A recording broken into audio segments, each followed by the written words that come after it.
Hi, I'm Toby from Banco de Gaia, and you're watching Toasted.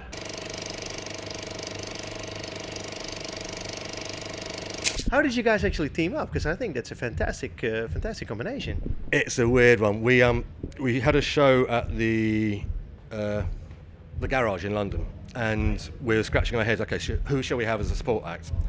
And the garage suggested a few people, or the promoter suggested a few people, and it's like, no, not that, no, not that. Oh, Sophie, oh, that's a good idea. Yeah, she's got a nice voice. Yeah. Turns out my label manager, the guy who does the day-to-day running of my record label, is a really good friend of hers. And he said, okay, I'll give her a call. And okay, secret's out. She'd been working on this new material, so she was very keen to get out and be gigging it and seeing what the response was. So the timing was perfect and it worked out really well. It's really good news.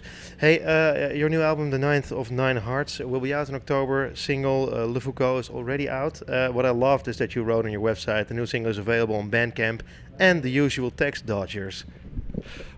Yeah, what can I say? It's true. I mean, it's horrible, right? Isn't it? The music industry, the business is a real mess now.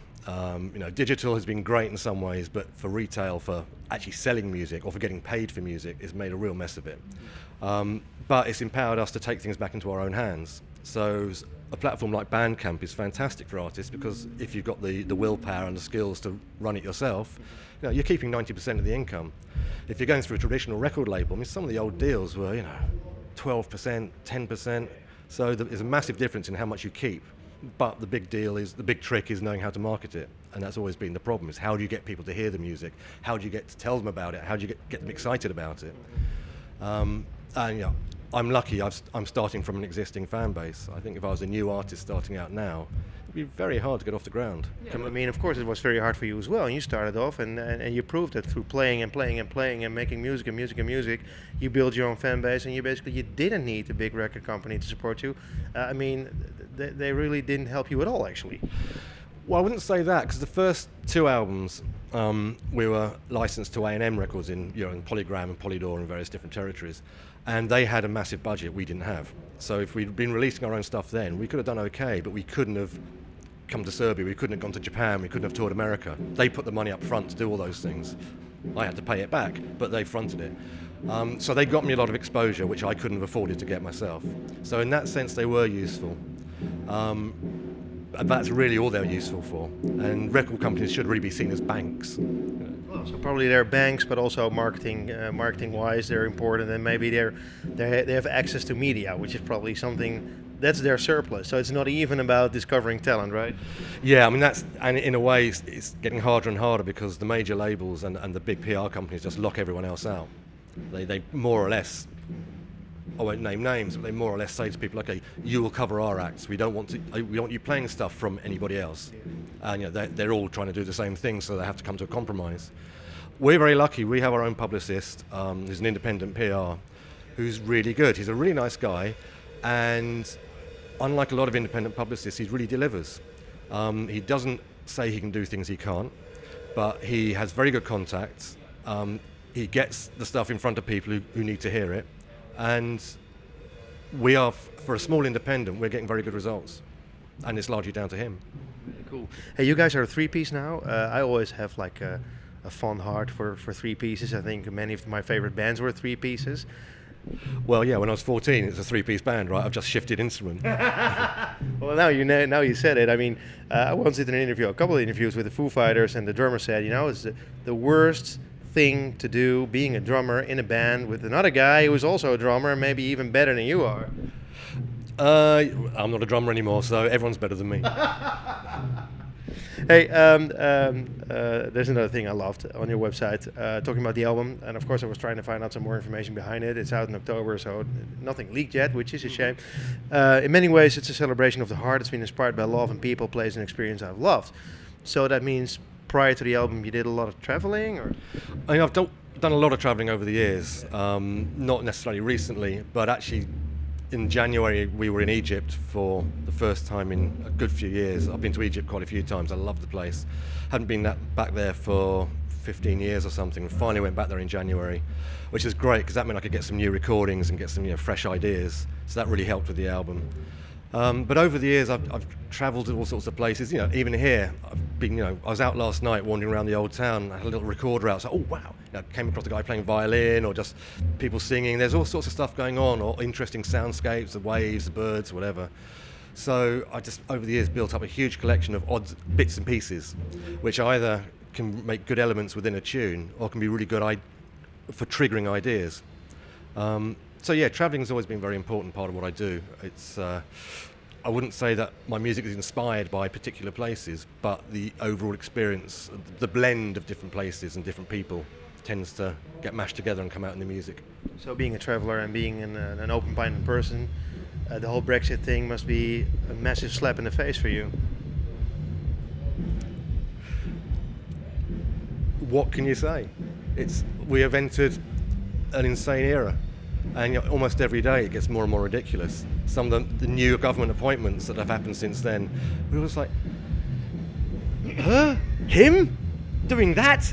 I mean, Boris Johnson is now our, whatever he is, foreign secretary. He's insulted most countries on the planet. Yeah. And he's the one who's supposed to do deals with them. I'd love to be a fly on the wall at those meetings. So, Mr. Johnson, just what do you think we want to give you? What was it you said recently? Well, I mean, and then on a more practical level, that's the first thing. And when I met a couple of tour managers, they were like, "Oh, geez, this is the worst thing happened." I mean, we used to tour back in the '80s, and it was horrible. You need to get like papers for every shit you would carry around, and yeah, I mean, we started touring in Europe in the '90s, and every border you'd have to do the customs paperwork. Every country you'd have to go and change money, new currency. You used to come home at the end of the tour with a box full of coins from different countries. Montenegro, actually, we had to do the customs paperwork for the first time. I haven't done it in like 7 or 8 years because we don't need to most places. And so we were joking on the way down here, waiting 2 hours to get through the border. It's like, well done, Brexit. That's made my life so much easier. Hey, back to the music. Of course, you guys are playing now. You're touring. I saw you played a small tour through the UK in nice clubs. Will you visit mainland Europe and maybe America as well? We're certainly doing some stuff in Europe. I don't know details yet, and America is always difficult at the moment because it's so expensive to go there now. The visa costs are insane. I think the US government probably is trying to discourage foreign artists from playing over there, and I wonder why. Yeah, protectionism. So I haven't been back to the States since 2009, which is crazy. I know. I mean, it used to be there for every album, and every year we try and make something work, and we've got a couple of leads we're following this time, so maybe. So, hey, could you tell us a little more about the new album coming out? Will there be vinyl? How many tracks are on there? Okay, there are 11 tracks. So there will be vinyl. You can tell there are 11 tracks because it's called the Ninth of Nine Hearts. At the moment, we are not planning vinyl because it would have to be a double, and the economics of it are really difficult. So the songs are longer than 3 minutes. Yeah, it's an hour of music. We haven't definitely ruled out vinyl. We're still looking at it, but we've put the feelers out. We've asked people, would you pay for vinyl? How much would you pay for vinyl? And we're just not getting enough definite, solid feedback. There's people who'd almost murder to have vinyl, but not enough, I don't think. So your music would be fantastic on vinyl, I think. Yeah, the last album I did on vinyl was 2003, and I've always, I grew up listening to records, and I must admit, I did enjoy the shift of digital because it's cleaner. So as a producer, to have that clarity and the range was really, really refreshing. Yeah. Not having to get up and turn it over after 20 minutes as a lazy, that was quite nice as well. But there's an experience of listening to vinyl, the ritual of putting it on, listening to 20 minutes, turning it over, big sleeve notes, artwork. So many people now, they download stuff and never even see the sleeve notes. Don't even know what the tunes are called half the time. Don't even listen to them in the right order. So, yeah, it would be nice to go back to vinyl. Unfortunately, I think the format has been made redundant because now the 40-minute album is dead as a concept. So, because vinyl is still limited to 40 minutes, it's not really appropriate for the modern ways of making music. Hey, you were talking about artwork. I also read on your social media you've been drinking scotch with a man or woman from Australia who did all your artwork. Who is he or she? Dave, my old friend Dave. He's best man at my wedding. No way. We've known each other since the very early 90s, about 1990, and he's worked on every single album cover since Banco started. Oh, certainly since the first commercial release. He didn't do the original Big Men Cry artwork because he was travelling at the time, but he then did the reissue artwork for it. So he's done everything. We're best mates. We only ever see each other when I'm over there or he's over here, and he hasn't been in the UK for about 7 years. So the timing's been great that he could come over and we could get together and hang out. And we managed about half an hour of doing a bit of work, but we do it with Skype and email. So lots of scotch. We had a nice catch up, yeah. Yeah. Hey, Le Foucault is the first single. I already mentioned it. Is it a reference to the pendulum of Foucault, which probably proves the fact that the Earth is spinning, or was it a reference to the famous book, the Pendulum of Foucault? Or both? Probably not. The simple answer is that when I name tunes, a lot of the time when I write music, I might take various sort of concepts as a starting point, but I very rarely write a tune which is like, this is about, it's not like, oh, I know, that person, that relationship, I'll write a song about that. And it's not like this is an audio representation of that person. It's just like there's maybe some key words come out of that. And I was thinking about places I've been. And years ago I went to Morocco and I was in Marrakesh. And I stayed at a hotel called the Le Foucault.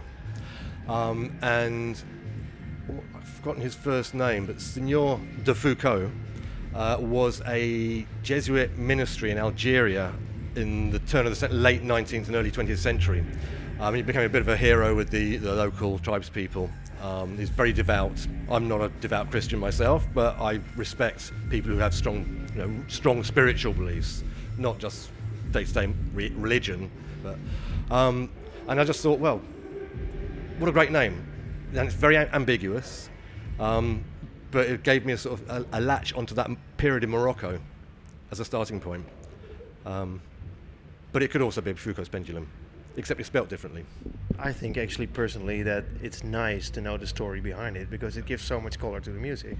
Yeah, and everything I do is ambiguous. I never do things which are really obvious, I like to think. And even the concepts are kind of ambiguous, and even I don't know what they're about half the time. And even I'm not sure what the titles mean sometimes. They're just kind of, oh, I like the sound of that, that'll do. It's like a recipe. You mix the ingredients, but is it a curry? Is it a chili? Is it a Mexican? I don't know, but it tastes great. Thanks so much for your time and have a good show. My pleasure. I'm really looking forward to it. And the sun's come out now. You brought out a sun. Hey, thanks so much.